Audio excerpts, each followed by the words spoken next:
Go. How about that? Okay. I think Let's that works out great, sir. All right, so we got a call to order. We go ahead and get a statement of necessity from Maria. Yes, thank you. This is a regularly scheduled meeting of the Tennessee Board of Architectural and Engineer Examiners Landscape Architect Committee, which is taking place by electronic means utilizing the WebEx teleconference application on Wednesday, February 3rd, 2021. Notice of this meeting was properly posted to the board's website.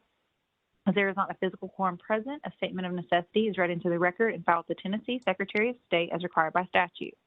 Pursuant to TCA 844-108B2, if a physical quorum is not present at the location of a meeting of a governing body, then in order for a quorum of members to participate by electronic or other means of communication, the governing body must make a determination that a necessity exists. That determination must include a recitation of the facts and circumstances on which it was based. Further, TCA 844-108A3 defines necessity as matters to be considered by the governing body at that meeting, require timely action by the body, that physical presence by a quorum of the members is not practical within the period of time requiring action, and that participation by a quorum of the members by electronic or other means of communication is necessary. As stated, this is a regularly scheduled meeting of the Tennessee Board of Architectural and Engineer Examiners Landscape Architect Committee. The purpose of this meeting with members attending by teleconference is to discuss regularly scheduled matters of the committee. The WebEx teleconference application is being utilized in order to provide the most safe manner of meeting due to COVID-19. All voting will be conducted by roll call. Thank you. And Okay. I just call. one second. I don't have that on the agenda. I forgot that. But let me start with a roll call real quick. Mr. Parker, Here. Mr. Campbell, Here. and the record should reflect that Mr. Wagster is absent today. And Thank you. now I'd like to thank you, Blair. Are there any agenda changes? No, I have a sort of my own little agenda here to discuss, and if I can take the screen. Yeah, absolutely. I'm not sure I've done it on WebEx before. Let's see.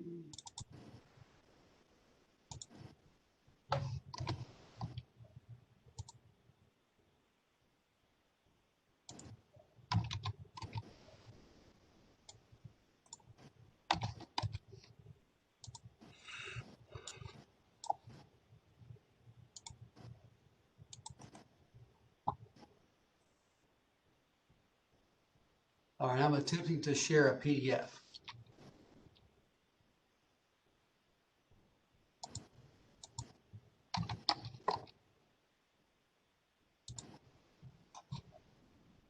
Anybody see it yet?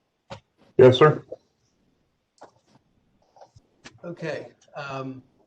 This seems to be my battle cry, but we'll go through it again. And let me sort of explain what I've done, what I've looked at between the rules of landscape architecture and the law of landscape architecture here in the state of Tennessee. And my first paragraph here basically says that since I've been on the board, we've had several applicants. I would say upwards of 6, 7, or 8 applicants have come along that didn't meet the letter of some portion of our law or rule. And in some cases, the individuals are extremely qualified, but there's no way for us as a landscape architecture committee or the full board to provide them licensure because how tightly our law is written.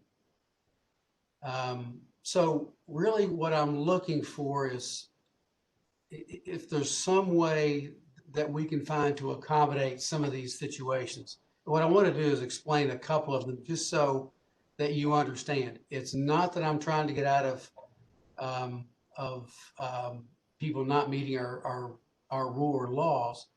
And I'm also not trying to make it easier necessarily to become licensed in Tennessee, because I don't think that's really anyone's intent here. But we have situations that come up that are really unintended and unfortunate, but let's talk about number A, no CLARB certificate. There are many well-experienced and licensed landscape architects in Tennessee that do not have a CLARB certificate. They may have had it years ago, they let it drop because they don't see the need for that additional expense year in, year out. If they're not going to get licensed anywhere else and they don't see the benefit for being CLARB certified any longer. If you by chance allow your license to lapse and then you go your additional 6 months, you have to reapply entirely. And for an application to become a landscape architect, then you have to get your access your CLARB certificate and so on. We had an applicant recently that this individual had just interesting extenuating circumstances. But in the end, what happens to the many of the folks in, say, the older section, folks who are 50 years and above, who've been well-standing folks and whatever, but just do not want to have a CLARB certificate. And I don't think that a CLARB certificate's necessarily the same thing as having a certificate from the other professions. I'm not sure that they do exactly or provide the exact services that, say, an NCARB does. So just for general discussion, is that something that we need to work on? Well, since Blair and Robert, if I could interject really quick, I just want you to know that Kara Evans and Wanda Phillips are both on this as well. So from a process standpoint, at least as far as we're concerned, if you have questions regarding that, I believe they'd be able to answer those. Okay, well, I believe I've gone through both the law and the rules fairly well, and there's not a whole lot of, there's very little rule in landscape architecture. It's mostly handled in the law.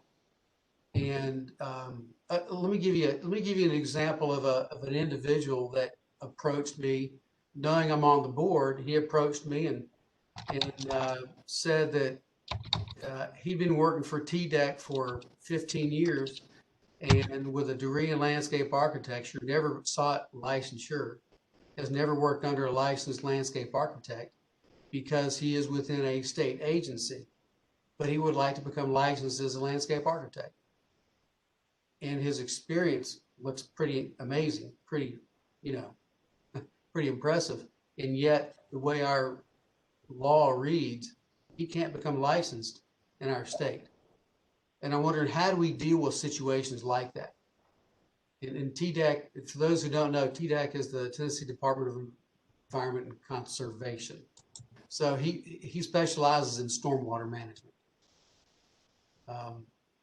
But how do you deal with things like that? And Robert, you may have some thoughts on that. Well, I think it's, I think that you're right, Blair, is, our profession, for instance, on education, Dr. Smith does the equivalency comparison for foreign degrees and other situations that we may have. So I'm not sure why you don't have something in place as well, because just having that having to graduate from an accredited program may or may not be the right thing, as long as the degree is equivalent. That's number one. I think that's exactly right, that you ought to have some equivalency there. CLARB certificate, they take the test, right? I mean, I go back to engineering, Blair, and we have to make sure that we take the 2 tests. Education is from an ABET or substantially equivalent, and then experience is there. And I'm not sure why you have a more restrictive path to licensure than an engineer would. that doesn't make sense to me either. So, Yeah, I agree. And that instance of that individual, that TDEC person, this individual did not go take the exam, but we have other examples where people did take the exam and are CLARB certified, but may not meet the experience requirement, just, by several months, but still don't meet that. right. And we as a board don't have the ability. But I'm assuming that what we do as a committee is just a recommendation to the board, and then the board actually ratifies or makes the final decisions. So we as a board don't even have the ability to look at those and evaluate those Well, no, situations. that's from an engineering perspective, that's not correct. Our committee makes those recommendations and approves them. So I would assume it's the same in your world, Blair. That whatever the committee decides but the committee has to go by what the state law says too. Of course. And you gotta, so we've got to have some flexibility to be able to decide. Yeah. That. Okay. Well, I've gone through the law and I've looked at the rule, and I don't see any way to tackle this other than to change the law. Unless there's some other way that someone else in our group here knows that we can tackle this. I'm with you. I don't know why we're a little more restrictive. But in any case, here we are. So, on the screen, I've provided a couple of different examples that maybe we just don't need to go through. But, Maria, you may have some thoughts on, is there some way to approach this other than changing the law? So just to clarify, when you speak of the law, are you referring to the statute? Yes, I'm sorry, the statute. Okay, no, you're totally fine. It gets confusing. So I'm looking right now at the statute.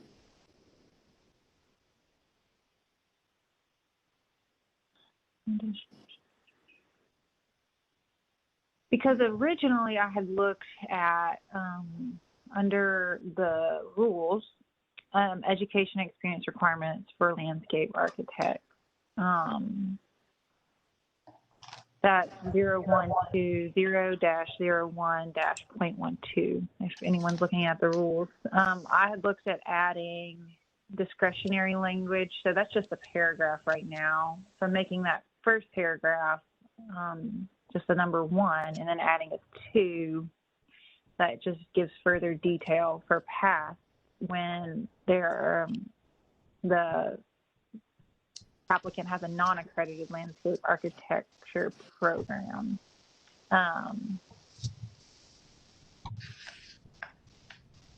So that would be a place that we could add, different paths.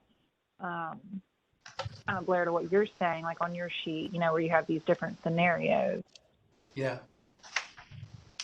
Because I think I need to, obviously go back through, but I think the statute has discretionary language. It says, the board may utilize this.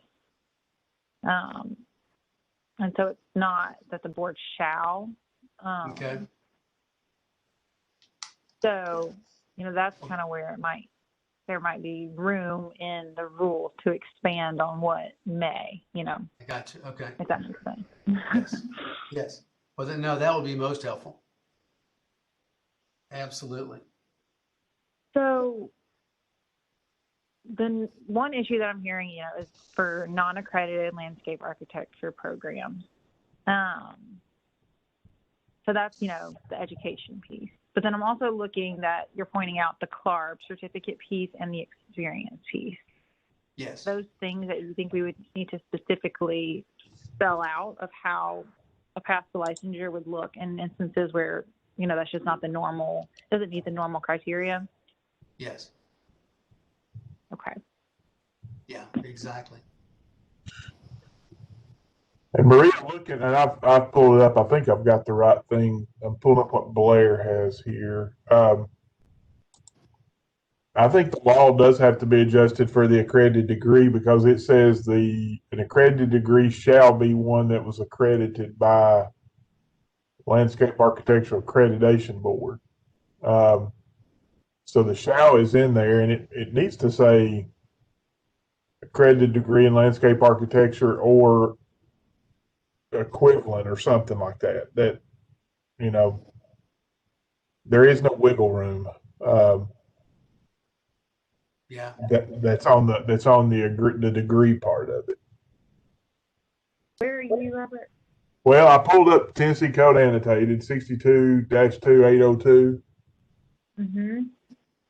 Now I pulled up on some website, so God only knows what's exactly there, but it says education. It says shall on this one.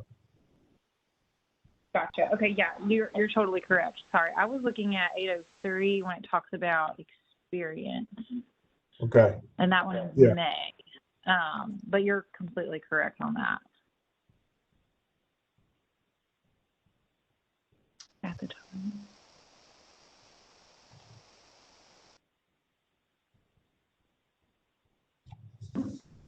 Blair, where do you have the most issues? Is it the education or is it the experience? It's the experience. It's the experience. Let me give you an example that I've written down below on this agenda, and I'll be glad to send this to everybody. But we have an individual that has a degree in landscape architecture, went back and got his second degree in architecture, became licensed in Tennessee and Mississippi as an architect. He's licensed in 2 other states in landscape architecture, but he cannot get licensed in Tennessee because he does not meet the letter of this practical experience. And when I've mentioned this before, it was interesting because Frank said, why does it really matter? He can do what he wants to under his Tennessee architectural license.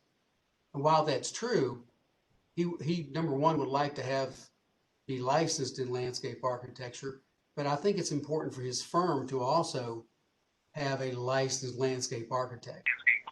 And I happen to know this guy, and not that this is a personal thing, but this is an amazing designer architecturally and landscape architecturally. He's amazing. So it's just hard for me to accept the fact that we don't have a provision in here to deal with that kind of situation. Well, and I agree too that. Go ahead, Maria. Sorry. Oh no, I'm so sorry. You go ahead, Robert.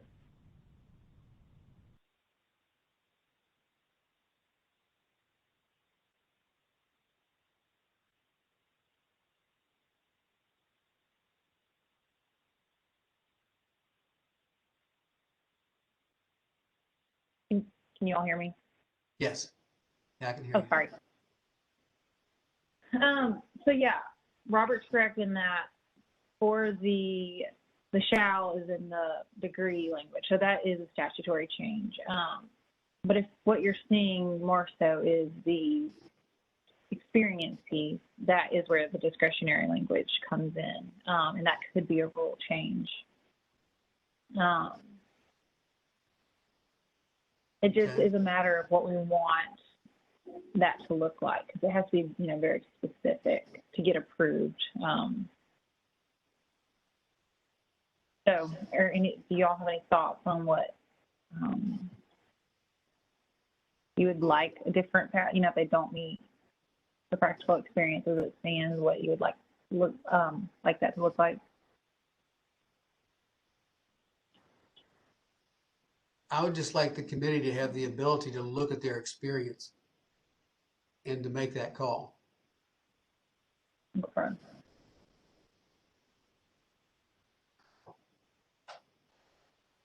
Because it's not that we're trying to get out of, get out of requirements, but there are some people that have amazing requirements that don't meet the letter of how this is written.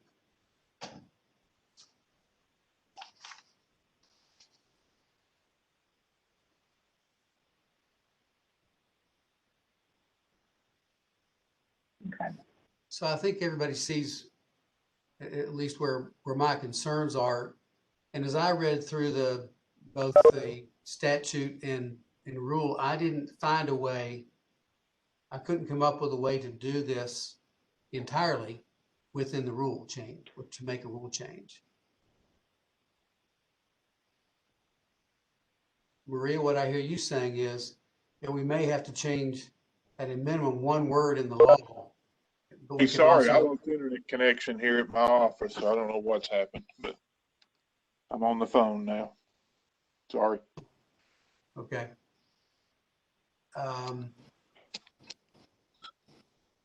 Blair, are you talking about just being across the board or just for initial applications or I think that goes to Maria's comment about being very specific and intentional with the language.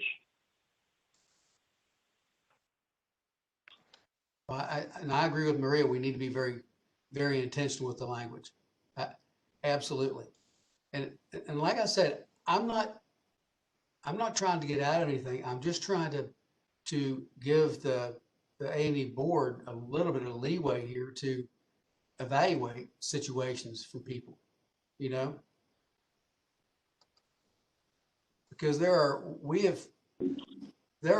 6 or 7 in the past 5 years that we've had to turn down, maybe 4 or 5, but that we've had to turn down that just didn't meet every aspect. And yet, more than likely, if we would have brought their application and their case to this committee, I would build a strong case that they would have become licensed. So I don't want to do anything to discourage licensure and landscape architecture, and yet I want to protect, you know, I want to protect all the, you know, how just everything we all go through to become educated and become licensed. I want to make sure we protect that as well. Sure. So- And this is Michael again. I just want to say real quick that this is actually the agenda item that I had on there about CLARB records requirements falls under this conversation right here. So that's kind of, we're knocking that one out. But the gentleman who we were bringing to you all about that was a reapply. And that's also why Kara is on, because she was working with that gentleman through that process as well. Okay. So, sorry, this is Maria again. And I appreciate your all's patience with me, just trying to understand where the issues are coming up. So if we can go back to the statute at 622803. So here's where I think the discretionary language comes in, is an A1. So that's regarding the CLARB using their standards for practical experience. So that's, you know, discretionary. But then I'm thinking, and just you all chime in because, you know, I might be viewing this wrong, but 2 and 3 is where, is that where we're seeing issues with people? Because that language there again, it's a shall, so that wouldn't be discretionary, and it's also statute, so that would be a statute change. I mean, is this where we're running into issues that people aren't you know, that they're 2 and 3 when it's the 2 years of practical experience in an office of a practice registered landscape architect, and then also the 4 months and 140 hours in the same employer. Yeah, I Is think that where we're seeing deficiencies? yes, I believe so. A2 is one I believe that has come up several times, and Wanda may be able to chime in on this. But as I remember, we had an individual that had like 19. He was just shy of the 2 years, but had under a registered landscape architect, but had an additional 2 or 3 years of just amazing experience, you know, at a international location. And yeah, anyway, so yes, I believe A2 is what we're talking about.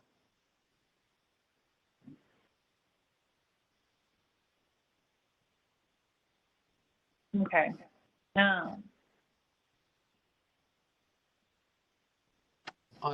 item A3, I'm not sure I understand the 4 consecutive calendar months. You know, must be employed by the same employer for a period of no less than 4 consecutive calendar months. So that excludes many people for summertime employment, right? Yeah, but Blair, I think that's not a bad thing. Okay.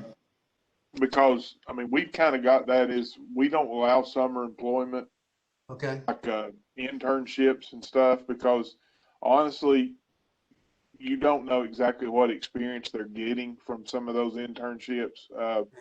And you've had them before as well. You know, some of them are you're able to integrate them and do real work, and some of them are glorified copy makers, you know, so you got to be careful That's a good point. about putting that in there and making it kind of a statutory thing. And if somebody's got to wait 4 months to get a license, then they just got to wait 4 months. I mean, it's not. Yeah. You know. I see your point, and that makes good sense because I know of a lot of people who actually shadow during the summertime, you know, and they do very little work. So, yeah. Okay, I get that. Good point. And you'd like to have somebody that's got some stick to it, and this, you know, it's not bouncing around from assignment to assignment. I think now the world's changing. I understand that, and maybe that's another discussion that has to happen. But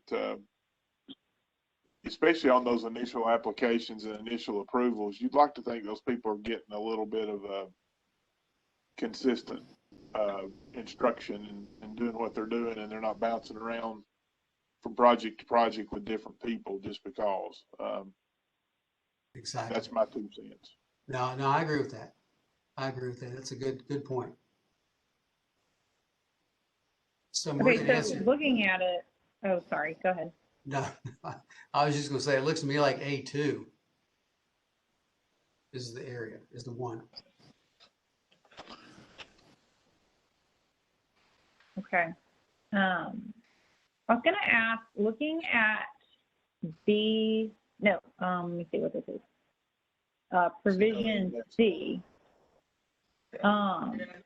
Would that be an instance, Blair, where you think TDEC would fall under this? You know, like you pointed out that specific situation where the individual works with TDEC.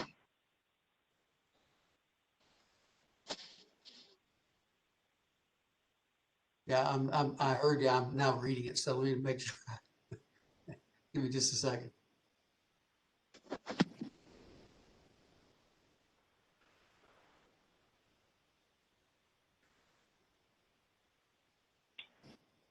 Yeah, I think so.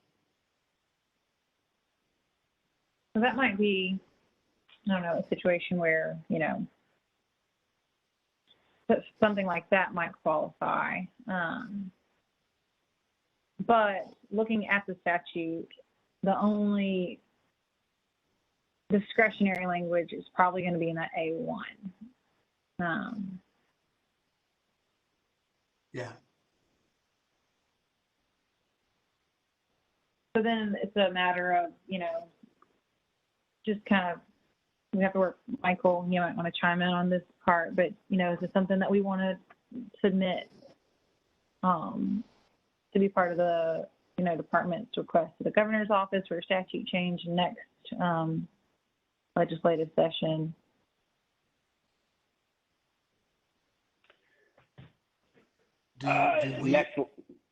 Sorry, go ahead. Do we have any requested statute changes coming up for the architects and engineers? Not that I know of, Blair. And that usually happens, if I'm not mistaken, I think maybe like mid-year, you know, like May, June. We're asked, you know, just limit anything that our boards would like us, you know, to consider. So I'm happy to work with.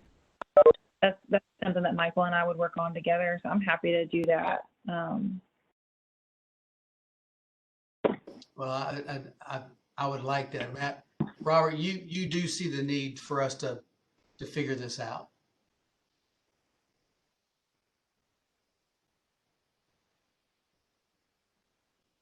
Blair, I Did we heard a lose click. Rob? That might have been Robert's internet. I'm not sure. Okay. I see I know Robert he still said that- listed here. He might be on mute. Sorry, I'm back on the main one again. Our thing came up. Sorry about that. I was muted. So, but yes, Blair, I see a need to kind of get. I mean, there's a line there between being flexible and being and still protecting the health, safety, and welfare of the public. And as we're seeing, there are different paths that people can take. It's just what rails you put around, around those paths. And I think the board's part of our mission is to be able to evaluate non-standard things that happen or things that fall outside of there. So I think you're on track with that. One thing I would kind of caution a little bit, for instance, on education.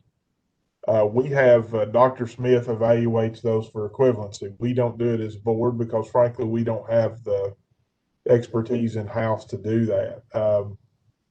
I would say that if that's something that we're going to change, some thought needs to be had to who will evaluate those degrees or that education to make sure that it is equivalent.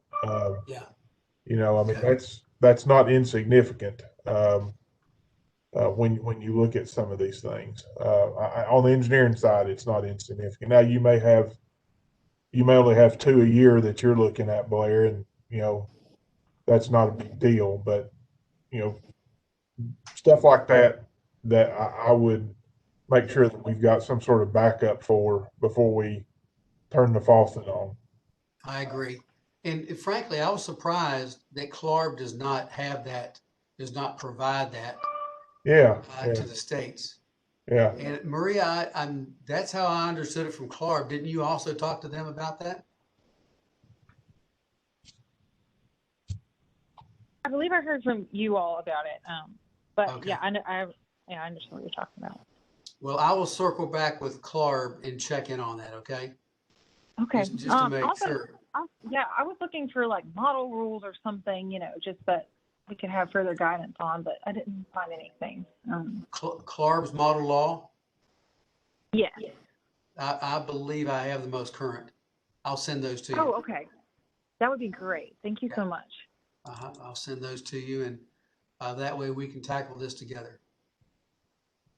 That sounds great. Thank you, Blair. Absolutely. Thank you. Thank you. That's really all I have to discuss. I just want to set this in motion and really move towards getting this taking care of this. So with that, that's all I have to discuss. Robert, Michael, Maria, anybody else have anything to add to it? I'm good to go. No, I think that. Go ahead, Maria. Just because I don't have anything. Yeah, I was going to say that pretty much the same thing, that Maria and I will work together to kind of flesh this thing out for you. Okay. Well, I thank you very much and look forward to working with you on that. And we'll go from here. All right. Thank you all for all you do, by the way. It's a good opportunity. Thank you. So I really appreciate what you do. Thank you very much for looking into this, Blair. I think